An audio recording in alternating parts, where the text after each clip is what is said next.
Fala galerinha, professor Leonardo novamente com vocês em mais um vídeo. Agora Geografia, Dinâmica Demográfica. Antes de assistir ao vídeo, não se esqueça de se inscrever e curtir o meu canal. Vamos lá? Dinâmica Demográfica. A gente vai entender como que ocorreu o processo de ocupação das pessoas no período da Revolução Industrial para cá. Então, a gente verifica que nesse período houve um processo de urbanização intenso. E esse processo de urbanização nem sempre foi igual em todos os lugares. Existiram regiões onde a ocupação de pessoas foi mais intensa do que outras regiões. Isso devido aos aspectos econômicos, como nós já dissemos. Para que nós possamos entender esse conceito ou esse contexto, a gente tem que entender alguns conceitos, como por exemplo, densidade demográfica. O que seria a densidade demográfica? É o resultado aonde nós vamos obter habitante por quilômetro quadrado. Como que eu chego a esse resultado? Então eu pego a população absoluta de uma cidade, de um estado ou de um país e vou dividir pela área territorial dessas regiões, certo? E aí eu encontrarei um índice de habitante por quilômetro quadrado. Dentro desse contexto da dinâmica demográfica, a gente vai observar agora o crescimento da população mundial. Esse crescimento da população mundial ele foi definido através da transição demográfica. E na transição demográfica foram divididas 4 etapas. Fase pré-industrial, primeira transição, segunda transição e fase pós-transição. Na primeira transição, a gente vai encontrar uma teoria muito importante, muito discutida, que foi a teoria malthusiana, que foi defendida por Thomas Robert Malthus. Malthus, ele vai observar a sociedade norte-americana em meados do século XVIII, no período do processo industrial, aonde ele verifica que o crescimento populacional, certo? Estava em progressão geométrica, enquanto a produção de alimentos estava crescendo em progressão aritmética. Traduzindo, havia um crescimento, uma velocidade maior no crescimento populacional do que na produção de alimentos. E Malthus faz uma previsão bastante catastrófica para a época. Qual seria? Que existiria uma grande fome futuramente. Um futuro bastante sombrio previsto por Malthus. Dentro desse contexto, a gente vai verificar o que ocorreu na primeira transição demográfica. Ela vai ocorrer no final do século XIX, aonde houve um desequilíbrio demográfico. Esse desequilíbrio demográfico ele ocorre por alguns fatores. Quais seriam? Urbanização, o processo de urbanização vai gerar uma ocupação das pessoas nos centros urbanos, porém, essa urbanização ela veio acompanhada de melhorias no saneamento. As pessoas passaram a ter água potável, coleta de lixo, tratamento em relação a algumas epidemias, e o governo vai trabalhar para que essas melhorias para a população ocorressem. Então, foi por isso que esse desequilíbrio populacional ou demográfico vai ocorrer em alguns países como Europa e também Estados Unidos.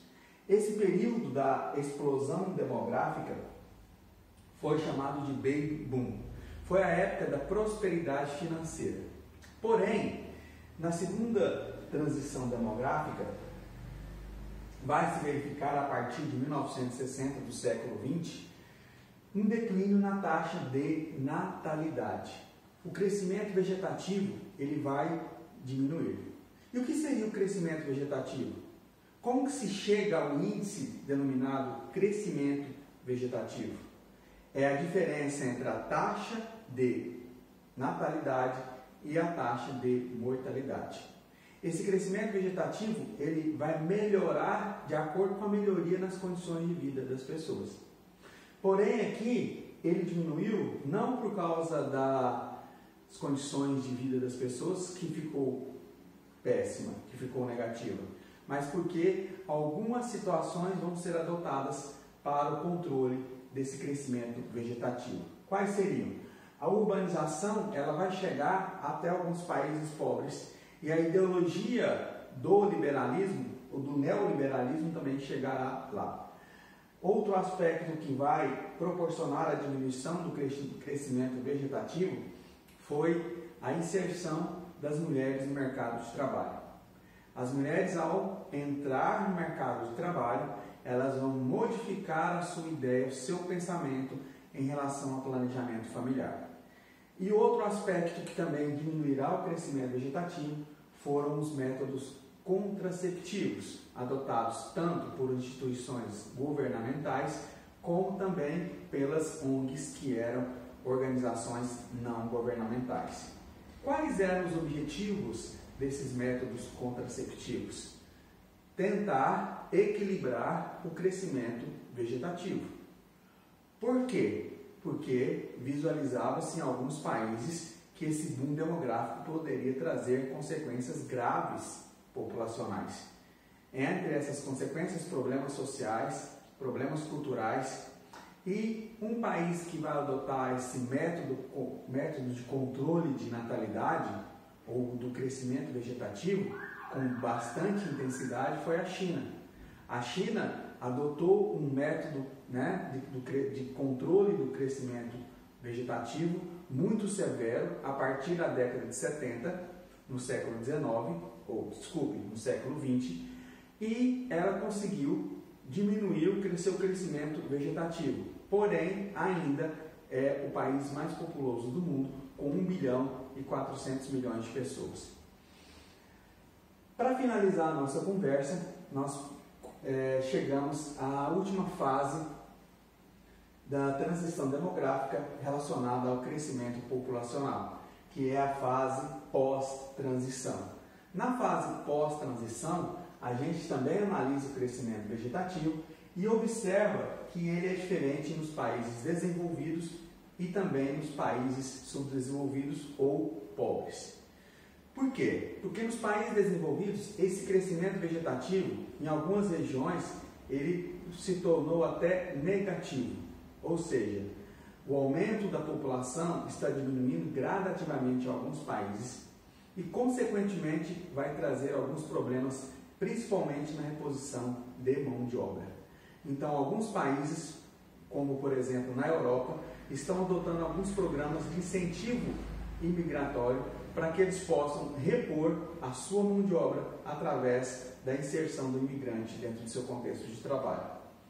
Nos países subdesenvolvidos ou pobres, o crescimento vegetativo ainda é destacável e gera alguns problemas também, porque eles não conseguem automaticamente suprir as necessidades das pessoas. E, para finalizar, a gente vai verificar se as projeções da teoria malthusiana se confirmaram. Não, logicamente que não. A fome que se estabelece hoje no mundo não é por falta de produção de alimentos, muito pelo contrário. Malthus ele não previu que do sistema produtivo havia a inserção da tecnologia e a alta tecnologia. A fome que existe hoje é pela dificuldade das pessoas em obter esse alimento, dificuldade ao acesso a esse alimento devido ao contexto capitalista que nós vivenciamos. Finalizamos aqui o nosso conteúdo, dinâmica demográfica, conteúdo de geografia. Espero que eu tenha contribuído com vocês. Fiquem ligados, se inscrevam no meu canal e curtam, que nós teremos mais vídeos por aí no canal Humanas com o professor Leonardo Gimenez. Ok? Valeu!